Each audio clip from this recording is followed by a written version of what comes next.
อยู่ก็ให้ฟังความใครอยู่บอกไงอยู่อย่าเป็นคนมุทะลุอย่าเป็นคนลวงอันใดผู้ใหญ่เขาบอกก็ให้ฟัง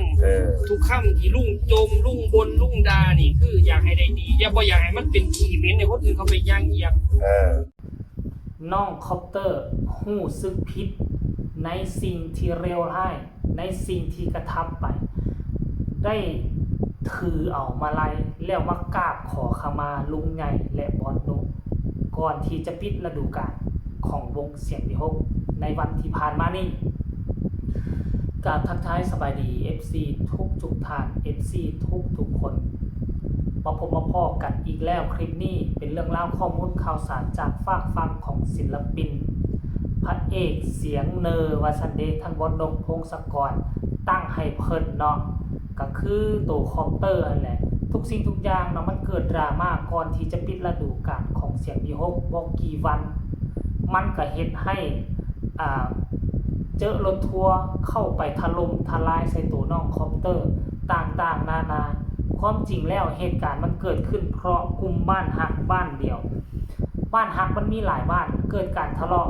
วิวาทกันเองแย่งสิ่งดีสิ่งเด่นเรื่องเงินทองแล้วมันก็เฮ็ดให้ทั้งน้องคอมเตอร์ตัวศิลปินเองก็เกิดความบ่สบายอกบ่สบายใจก็เลยออกมาโพสต์เคลื่อนไหวบอกว่าตายทั้งเป็นคนอื่นก็เลยสงสัยว่าน้องคอมเตอร์อาจจะเครียดจะข่มให้ทีมงานผู้บริหารวงของเสียงวิหกหรือบ่เนาะบ่ฮู้หน้าบ่ฮู้หลังบ่ฮู้3บ่ฮู้4เขาก็มุ่งเป้าเอารถทัวร์ไปจอดที่หน้าบ้านน้องคอมเตอร์มันจะก่อให้เกิดประเด็นดราม่ากันอึกกระทึกคึกโคมยังโชคดีแน่น้อยนึงที่ทีมงานผู้บริหารใหญ่เนาะหรือว่าลุงใหญ่ของเสียงวิหกออกมาเคลื่อนไหวได้ทันการแล้วมันก็จึงเฮ็ดให้บรรดา FC แฟนคลับจึงฮู้เรื่องราวที่แท้จริงจุดกำเนิดต้นเหตุมันบ่ได้เกิดมาจากคอมเตอร์มันเกิดมาจากพ่อแม่บางคนบางกลุ่มเท่านั้นแต่ว่าส่วนใหญ่ FC แฟนคลับของน้องคอมเตอร์ก็ดีอยู่ในร่องในรอยอยู่ในกฎในเกณฑ์ตามที่มาเซ็นสัญญากัน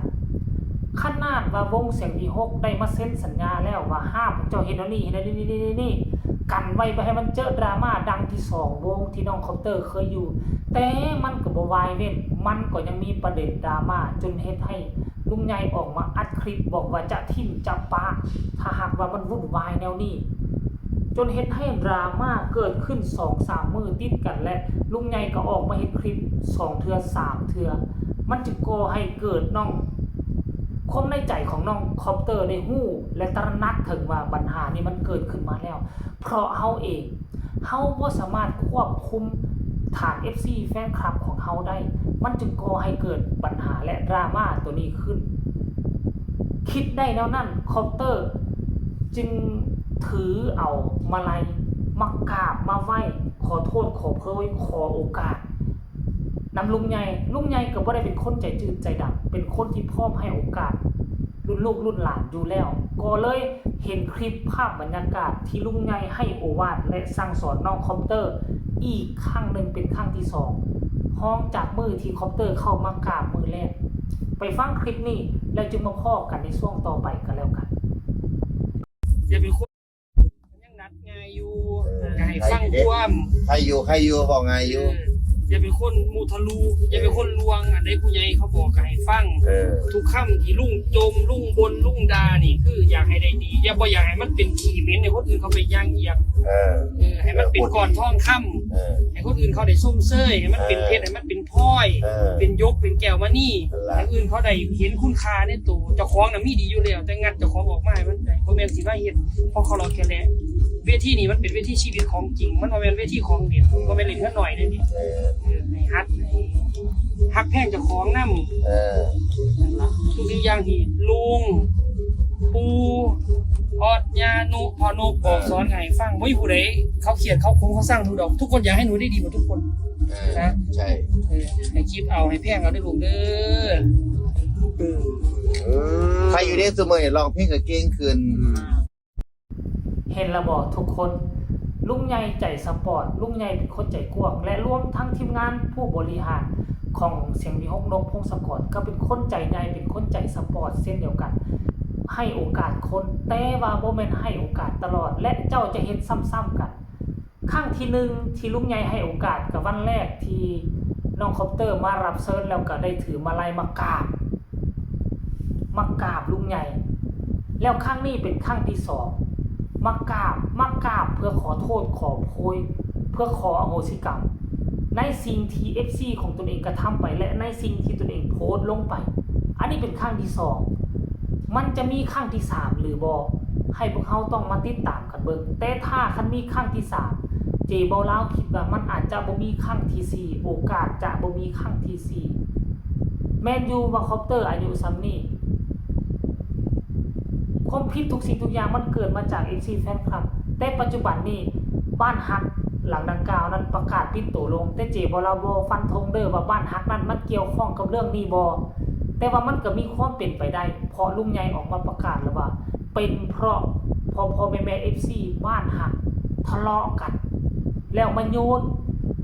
ลามปรามมาใส่ศิลปินแล้วบ้านฮักหลังดังกล่าวมาปิดตัวลงมันเหมาะเจาะเกินไปบ่เกิดปัญหาดราม่าน้องคอปเตอร์มื้อนี้มื้ออื่นมาบ้านฮักปิดตัวลงมันก็เฮ็ดให้ทุกคนสงสัยว่าบ้านฮักหลังนี้แหละเป็นบ้านฮักเจ้าปัญหาโตจริงที่อยู่เบื้องหลังเฮ็ดให้กระแสดราม่าของน้องคอปเตอร์ปั่นป่วนในอยู่ที่วงเก่าในช่วงฤดูกาลที่ผ่านมามันก็ปฏิเสธบ่ได้แต่ว่าสั่งปิดแล้วว่าซั่นสั่งยุบสั่งปิดแต่ว่าก็ยังเห็นคนเคลื่อนไหวอยู่ในเพจดังกล่าวอยู่ขั้นกรณีว่าสั่งปิดสั่งอันนั้นแท้ๆเจ้าก็ปิดเพจไปเลยต่างคนต่างแยกย้ายเขาจะไปขึ้นกับบ้านฮักหลังใดมันก็เรื่องเป็นสิทธิ์ของเขามันก็เรื่องของตัวบุคคลในเมื่อบ้านฮักหลังนี้ควบคุมกันบ่ได้ปิดก็คือปิดแต่ว่าบ่ปิดสั่งว่ายุบสั่งว่าปิดแต่ว่าบ่ปิดยังเหตุการณ์เคลื่อนไหวอยู่อีกเจ้าหน่อยนึงก็สิกลับคืนมาหากันแล้วก็ไปสร้างปัญหากันตื่นเนาะแต่ว่าก็เชื่อบ่ได้บางครั้งก็คันเขากลับคืนมาบัดนี้อาจจะบ่มีปัญหาอีกต่อไปก็เป็นได้นั่นเองนะท่านผู้ชมเนาะเอาคลิปนี้ก็บ่มีหยังหลายก็ขอฝากฝังเอาไว้ซ้ำนี้ท่านผู้ชมเนาะฝากฝังให้กดไลค์กดแชร์กดติดตามให้แน่เพื่อจะบ่พลาดในคลิปต่อไปที่สำคัญอย่ากดข้ามโฆษณาผู้ใดมีคำตำหนิติชมคำคิดคำเห็นคือแนวใดก็ให้ส่งข่าวมาหาเจบ่ลาวก็ได้โดยเฉพาะคือ FC ของเสียง V6 ท่านผู้ชมเราทุกครั้งที่เจบ่ลาวลงเกี่ยวกับเรื่องนี้เกี่ยวกับน้องคอปเตอร์ 99% ของ FC ของเสียง V6 ก็คือแบบบ่พออกบ่พอใจบอกไว้แล้วเตือนแล้วทีมงานผู้บริหารเว้าก็ยังบ่ฟังว่าเด็กคนนี้มีปัญหามันจะนำปัญหาเข้าสู่วงของพวกเขาแม่นอีหลีแม่นความเขาอันนี้ปฏิเสธบ่ได้ FC ของน้องคอปเตอร์ฟังเอาไว้คันถ้าบ่พอใจก็ส่งมาหามันแม่นอีหลีบ่ล่ะ FC ของเสียง V6 บอกว่ามันจะมีปัญหาอย่าฮับเข้ามาน่ะวงใหม่ที่น้องคอปเตอร์สังกัดอยู่ยังบ่ทันเปิดฤดูกาลปัญหามันมาแล้วเกิดประเด็นดราม่าแล้วอันนี้ FC ของน้องคอปเตอร์ต้องยอมรับแต่ว่าบ่แม่นทั้งหมดเด้อมันเพียงแต่น้อยนิดของ FC คอปเตอร์เท่านั้นประมาณ 30% อีก 70% ของ FC คอปเตอร์ก็คือดีอยู่ในร่องในรอยตามสัญญาที่หัวหน้าวงเขาเซตไว้เนาะคลิปนี้ก็บ่เว้าอย่างไรขอฝากฝังเอาไว้ซั่นนี้ให้ติดตามกันต่อว่าจะมีปัญหาอีกหรือบ่คลิปนี้ขอกล่าวคำว่าสบายดี